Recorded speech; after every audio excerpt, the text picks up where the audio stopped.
just to keep up with the bad decisions political leaders make to prejudice the health and safety of the very citizens they are meant to protect.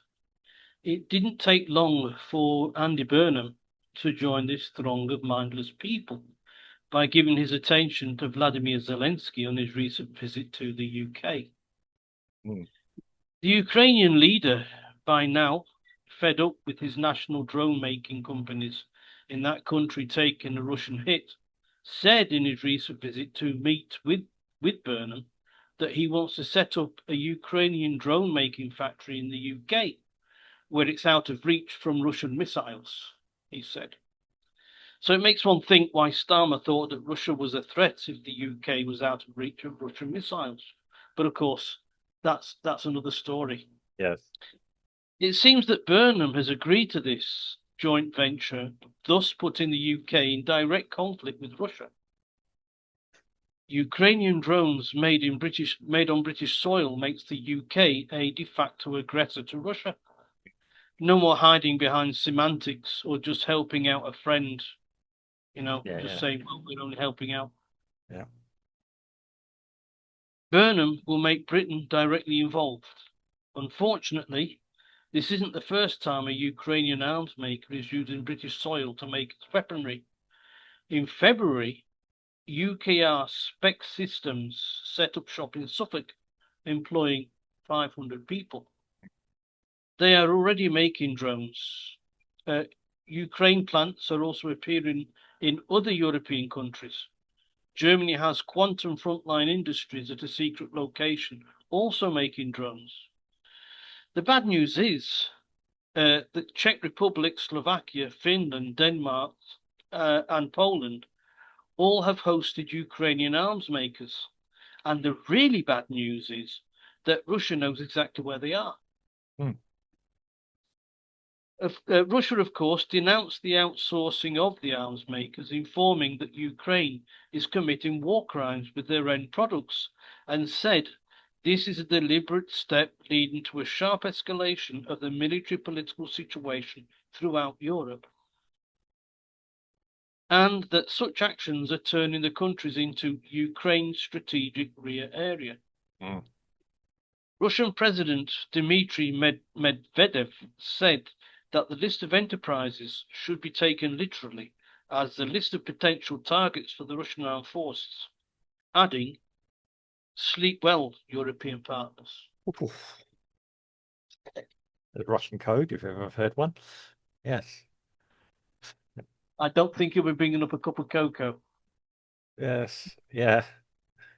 Do we want to play Russian roulette?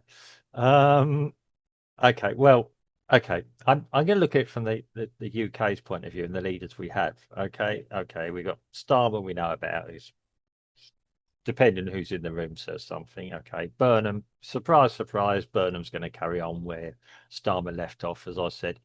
I mean, I know I said in the previous one I wish Burnham luck, and I do, with other things. Are we surprised? Who's Andy Burnham really? I think he's Starmer with a smile. Yeah. And yeah. Don't forget his eyelashes.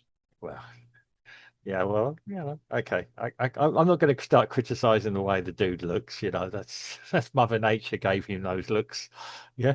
Um, I mean, I don't know how intelligent or stupid a guy he is. I look at him and I'm thinking, we're not as irritating as the last person, but yeah. Yet. Well, I think he's on a bad start. Let's put it this way with most of us, anyway. So yeah, but I mean, yeah. So now when we look at major British political leaders, where does Kemi Badenoch stand with it? What would she do? Is she hostile towards Russia? Yeah, or not? I think at this point that's irrelevant because she isn't in No, power. no, but I'm saying I'm looking at potential. I'm just yeah, okay. I'm just looking at a different angle. I mean, we talk about Nigel Farage. Nigel Farage, I've heard go on record as saying we've got to beware about the aggressor, which is Russia. Okay, so he's kind of pro stand up towards Russia. Now, the reason I'm mentioning these is potentially one of those two potentially could be a future leader of the UK, possibly quite rapid in a rapid time frame. Yeah. Okay. Have The to other, wait for that. We eh? have to wait for we have to wait for that by-election to pass first, because you never know. Count Beanface could be the next prime minister. We can't be. He hasn't got a party behind him, has he? So Yet.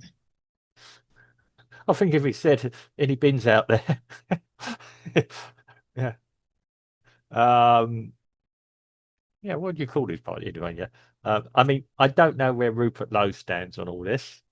So they're three other people. I don't know where Zach, what's his name is. Zach, I will talk to your. Let's all be head. Let's all be head. Nigel Farage. Oh, him. Yeah, yeah. Him. I Zel- don't know. Zel- I don't know where he's. I don't know what where he stands on anything really. I almost called him Zelensky, for goodness sake. Oh, I, I think Zelensky would be very offended. Like Yeah. seems like Zelensky's living in my head rent free. Oh dear. Yeah. He'll be tickling your ivories if you're not careful. He's not. He's not. Yeah, he's not a very good tenant, I'll tell you. But anyway, go on. Yeah. Okay. I mean, they're the ones I can think about. I mean, the guy who's member of the Fox acting family as well. I don't know where he stands on Russia.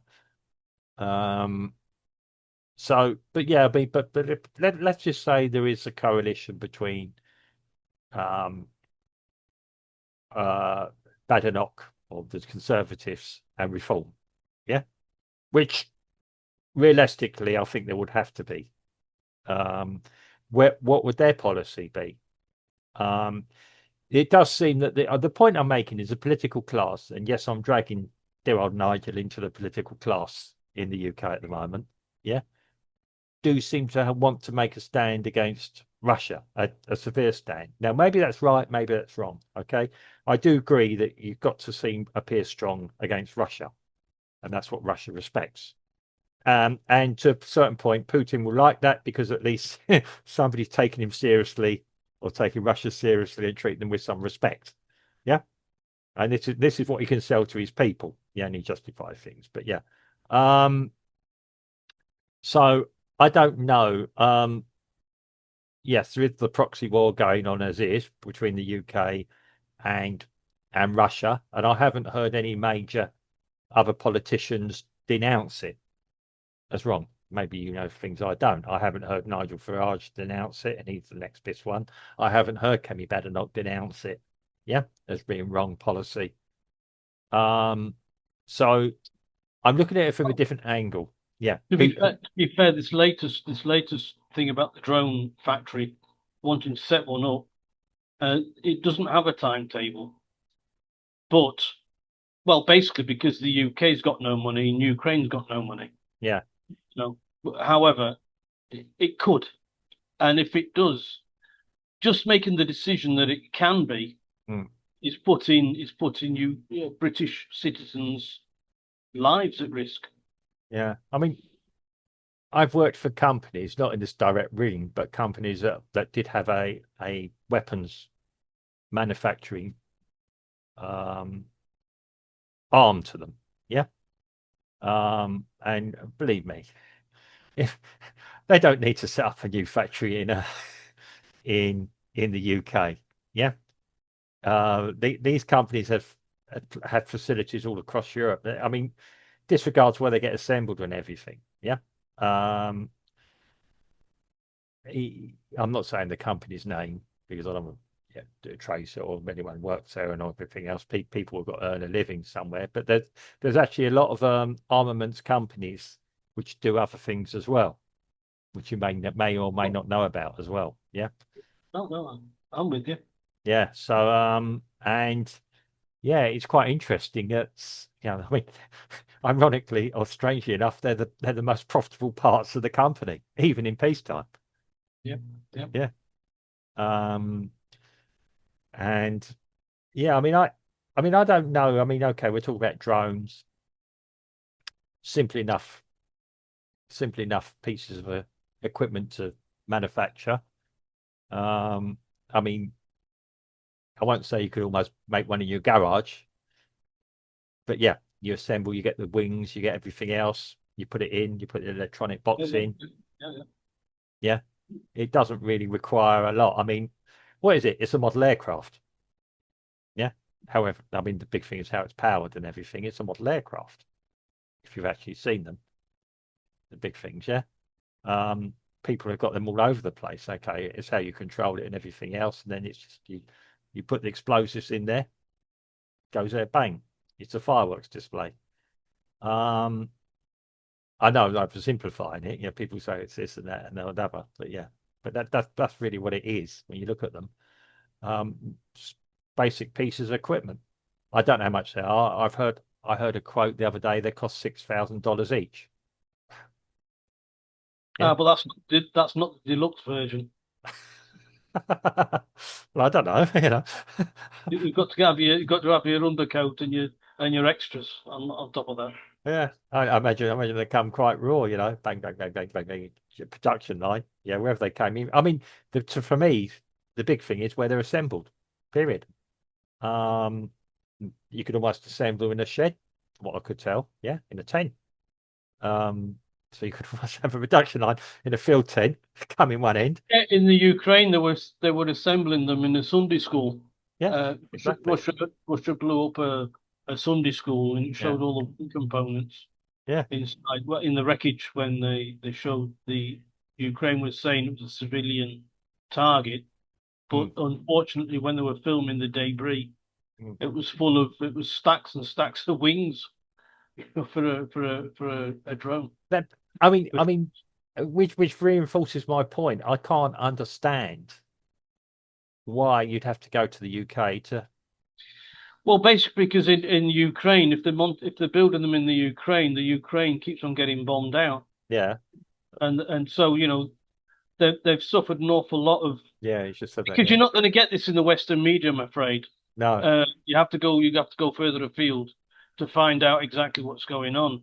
Mm, And sometimes you've got to go to India, sometimes you've got to go to Japan to find out what's going on in that part of yeah, the world to get a more open view.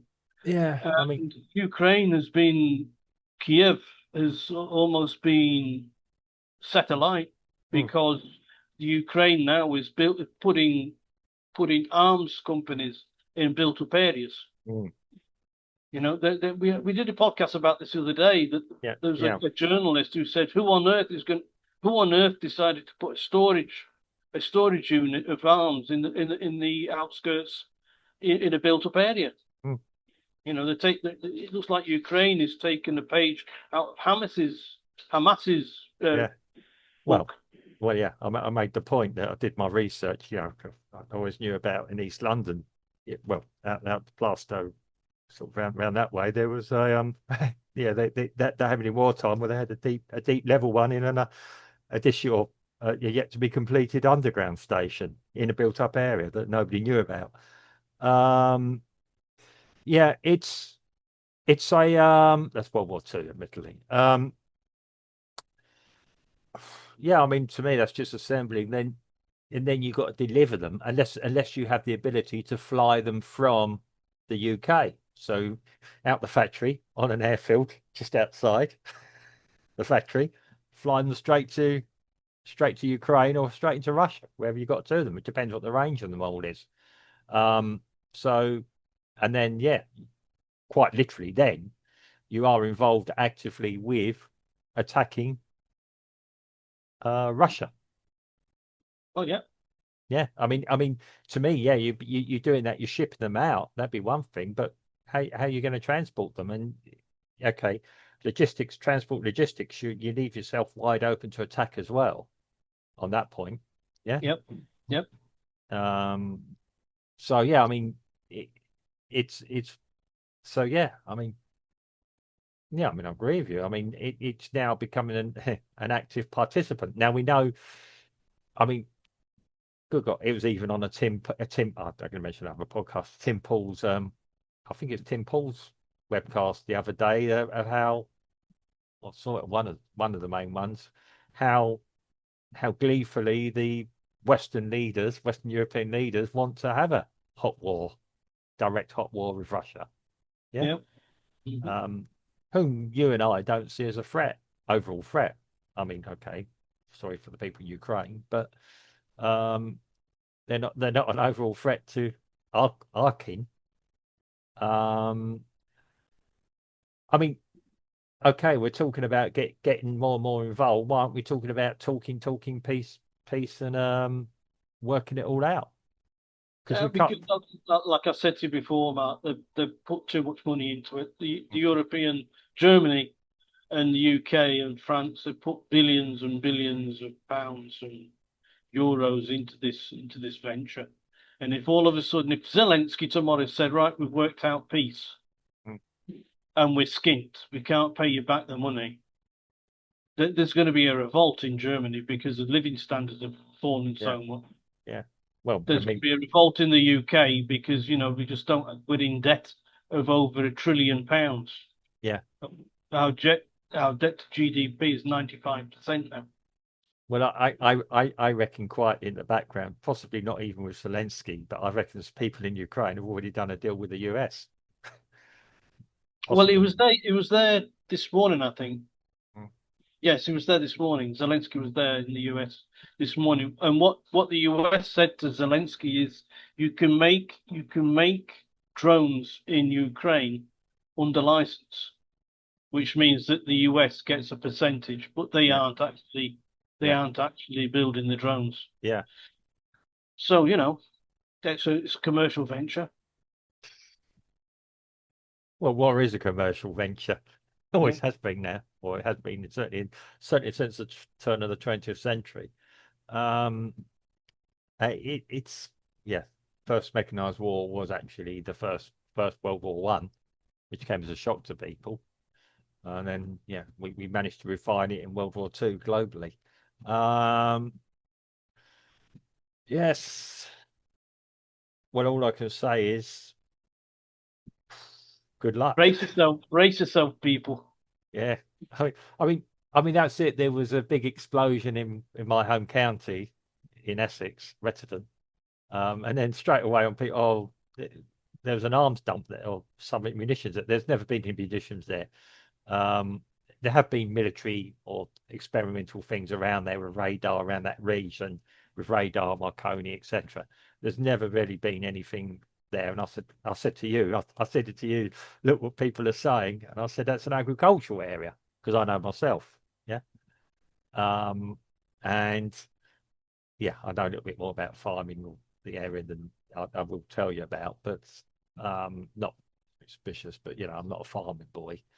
Um, but it's a yeah, the whole fertilizer went up quite spectacularly. Yeah, which again is quite frightening, which possibly could lead to a shortage next season of fertilizer. Yes, oh yes, oh yes. If you think food prices are going up Yeah. at the moment, wait till the next SAFRA, Well, next the next season. Essex is quite a major supplier of oilseed rape and other things and other crops into the food chain, as it were, the food economy. So yeah, um, I mean, it did go through my mind if I was an enemy agent, blowing up munitions is one thing, wiping out the economies is probably the most effective, efficient way of doing it. Um, I'll be quite honest. I mean, I've listened to a podcast, just change the subject slightly, a podcast about Giuliani has sat down with a former mobster, a former gang person, whom he tried to put in prison for 50 to 100 years at one point. Yeah. Mm. And it's quite interesting. It's like two old people, sitting down. And they found the most effective way to wipe out criminal activity is to take away the financial initiatives or the financial abilities. Yeah. Yeah, Not take the guns. The guns are bugger all. no, Um, because you've got to take away the lowest common denominator, which is always money. yeah. Yeah. People don't wake up in the morning saying, "I want to be a bad person Mm, and I want to set up a gang." yeah. Because just to set up a gang, they say, I'm going to make a lot of money out of this. Yeah. And that's what it was. Now you could apply that to a country. the quickest way to actually bring a country to its knees is to probably take out its economy. And yeah, I'm not suggesting I'm involved in this, but I've just thought of this just a second. Yeah, take out maybe, yes. There could be a reason why these places, I mean, if even more go kaboom, more agricultural places and other places go kaboom, I'll start getting a bit suspicious that there's a little bit more going on. The trouble is, it might not necessarily be enemy agents doing it, if you understand what I No, mean. no, no. There's going to be loads of copycats. Of course there are.